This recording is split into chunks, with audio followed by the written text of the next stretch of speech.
What's good, YouTube? It's your boy, Blue Blood Sports TV, back at y'all with another one. So, undefeated, 3-division world champion, former junior welterweight undisputed world champion, currently the reigning WBO, World Boxing Organization welterweight world champion, who is widely considered by many to be the #1 best pound-for-pound fighter in the world, and Terence "Bud" Crawford. Terence Crawford is 38 wins, no loss, no draw, 29 big wins by way of knockout. He is 34 years of age, 5'8", with a 74-inch arm reach. With that said, Terence Crawford gives an update on the biggest fight in the sport of boxing, the most highly anticipated undisputed welterweight showdown since September 16th of 1981, when you had two now retired, legendary, iconic Hall of Fame superstar boxers in Sugar Ray Leonard, Thomas the Hitman Hearns, facing off against each other for undisputed. Now, at that time, there was only two belts. There was the WBC and it was the WBA belt. But that was 1981. We are now in 2022. That was 41 years ago, okay? Since we had a fight of this magnitude. And he makes for 50% of the fight. The other 50% goes to undefeated, newly crowned, unified 3-belt WBC, WBA, IBF, Ring Magazine, welterweight world champion, superstar boxer, who is widely considered by many to be the #2, if not #1 best pound-for-pound fighter in the world, in Errol the True Spence Jr. Errol Spence Jr. is 28 wins, no losses, no draw, 22 big wins by way of knockout. He is 32 years of age, 5'9.5", with a 72-inch arm reach. With that said, everybody's anticipating. They're anxious. They can't wait to see this fight between Terence Crawford and Errol Spence. And Terence Crawford, he sits down, he does an interview, and he gives an update.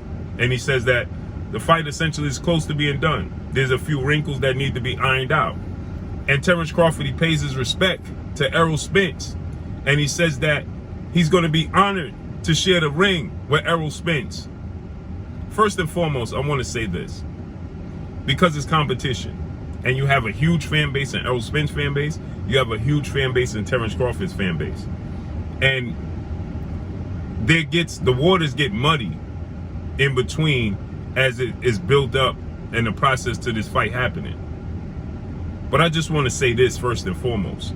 Every fighter risked it all every time they step through those ropes, okay? They put it all on the line every time they step through those ropes. You never ever know if they're going to step out the same way they stepped in, right? Or if they're even going to step out at all, right? So I want to say homage to Terence Crawford, homage to Errol Spence, regardless if you agree with how we're getting to the process of getting to this fight, regardless if you're a fan of Errol Spence, if you're a fan of Terence Crawford, or you're in the middle, right? Regardless if you're media or just a fan base overall. Homage needs to be paid to these two guys, because I truly believe, like Terence Crawford said, it's close to being done. Errol Spence said he's 100% sure the fight is going to happen this year. There's a lot of reports, the dates, you're going to hear a lot of different dates thrown out as to when the fight is going to happen. But respect to both these guys, just like we pay respect to Sugar Ray Leonard and Tommy Hearns. At the end of the day, as a fan base, it don't matter who wins or loses. Now, obviously, if you're a fan of Errol Spence, you want him to win.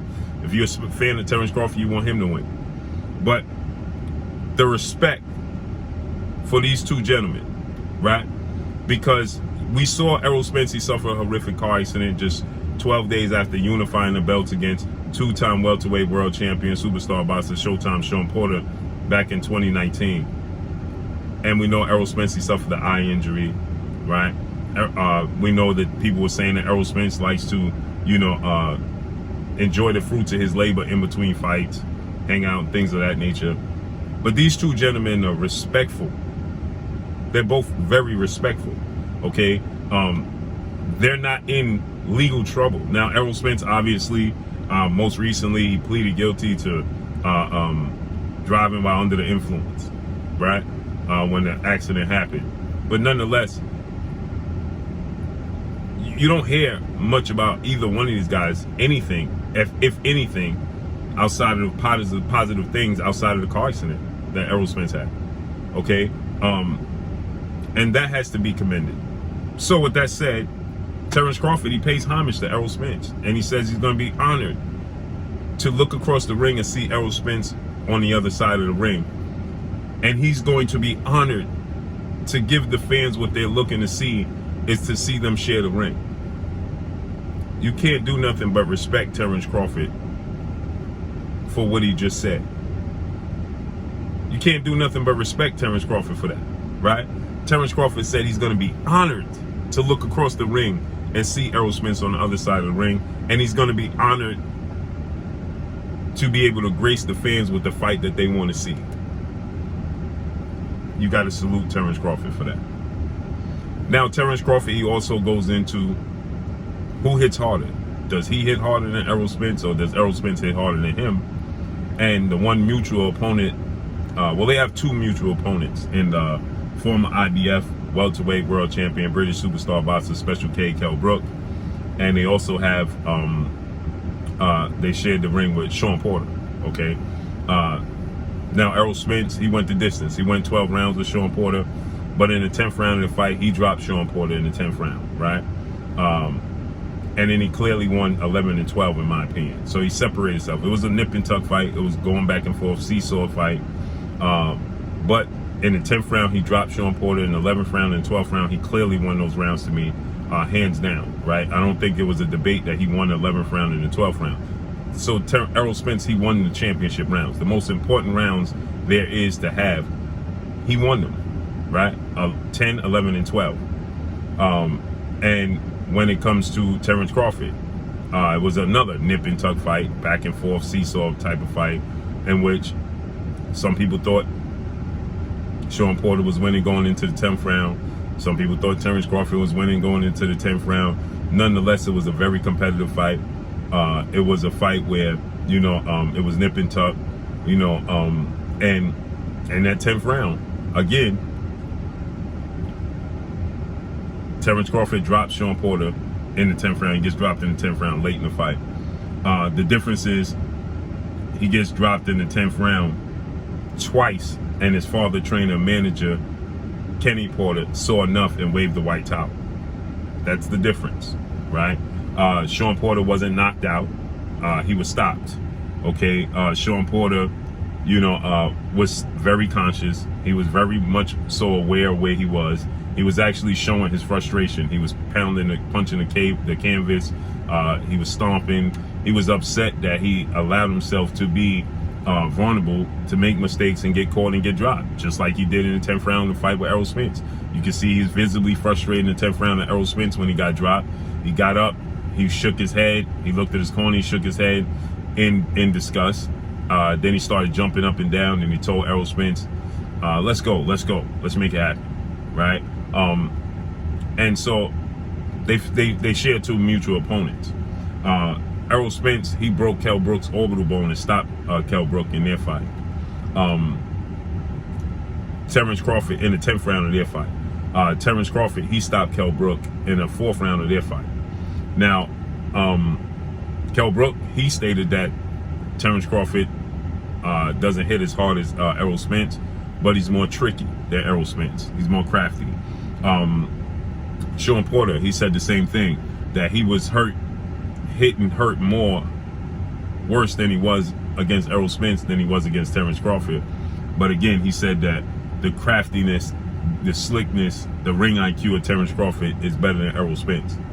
Well, Terence Crawford was asked who hits harder, and the Shawn Porter fight was brought up. They both fought Shawn Porter, and Terence Crawford, he said it don't matter.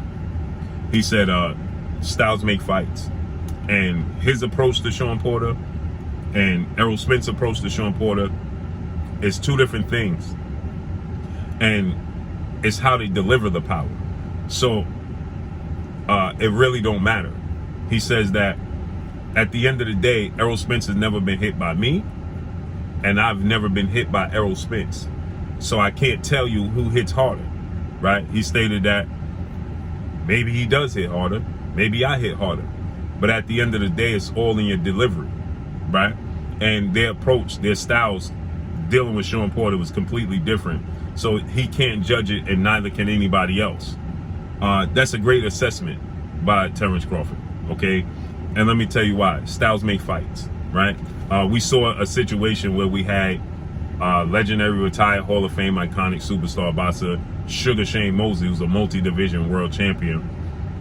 Shane Mosley couldn't beat Vernon Forrest, the late great legendary Vernon Forrest. He couldn't beat Vernon Forrest. They fought twice. Vernon Forrest beat him twice pretty handily, pretty convincingly, right? He couldn't beat Vernon Forrest. But then Vernon Forrest fight Ricardo Mayorga, who's not seen nowhere near as skilled as either guy. And Vernon Forrest can't beat Ricardo Mayorga. He beats Vernon Forrest twice. Well, then Shane Mosley fights Ricardo Mayorga twice, and he knocks out Ricardo Mayorga twice. So it is Styles, right? Styles make fights. And so Terence Crawford, he then said, just know I have a great game plan for Errol Spence. I know his weaknesses. I'm not going to reveal it, but you'll see it the night of the fight. So he stated that I have a great game plan for Errol Spence. I can't wait. It's going to be an honor to share the ring. And I can't wait to bring this fight to fruition for the fans. So let's see how this unfolds and plays out. I can't wait. It's the most highly anticipated fight since Mayweather Pacquiao. The difference between Manny Pacquiao and Floyd Mayweather is that I knew how Floyd Mayweather Manny Pacquiao was going to play out because Floyd Mayweather is a defensive first fighter. He's a counterpuncher. He's a slick boxer, especially in his advanced age of being 37 years of age.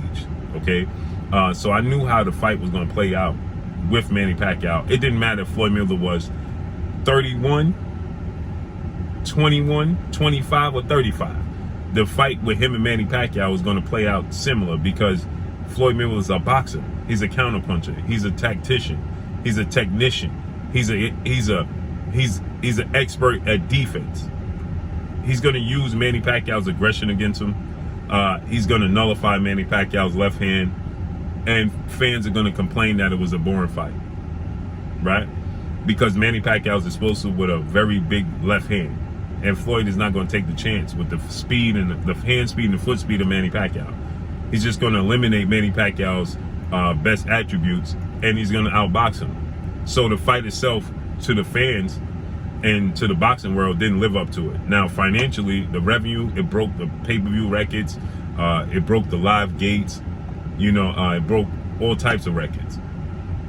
But the actual product in the ring didn't live up to the billing. The actual product in the ring with Errol Spence and Terence Crawford, I'm telling you guys now, is 90% chance not missing. It's a 90% chance, can't miss, that this is going to be an action-packed fight. It's going to live up to the billing. It's going to be Tommy Hearns and Sugar Ray Leonard all over again. It's going to live up to the billing. Trust me. And I can't wait to see how it unfolds and plays out. So that's all I got for y'all. Make sure you hit the like button. Drop a comment in the comment section. Let me know what y'all think. Y'all already know what it is. It's your boy Blue, Blue Blood Sports TV. Hate, like, comment, and subscribe. You haven't subscribed, hit the subscribe button, hit the like button, hit the bell icon to get all the new notifications. Follow me on Instagram at Blue Blood Sports TV, all one word. Y'all already know what it is. Shout out to the entire LDBC. Shout out to New Media. Shout out to Black Media Row. Make sure you like and share these videos. That's all I got for you. Peace.